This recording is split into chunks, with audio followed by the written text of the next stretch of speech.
How to change Facebook Messenger password. Hello everyone, I'm here to guide you how you can change your Facebook Messenger password. So if you want to change your Facebook Messenger password, you will need to change your Facebook account. Password change Messenger uses your Facebook credential. So here's the process how you can do that. First of all, you have to launch your Facebook app on your device. Once you have launched your Facebook app, you have to tap on the three horizontal line or menu icon which is on the top layer right corner of the screen, and you have to scroll down and select the setting and privacy, then tap on the setting. So here you have to go for see more in account center and thoughts on the privacy, password and security.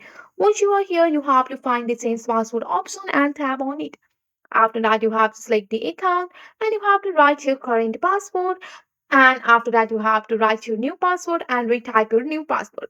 And then you can tap on the step changes to update your password. So this is the simple step how you can change your Facebook Messenger password. So that's it for today. If you like this video, please hit that like button and subscribe for more. I will see you in the next one. Thank you.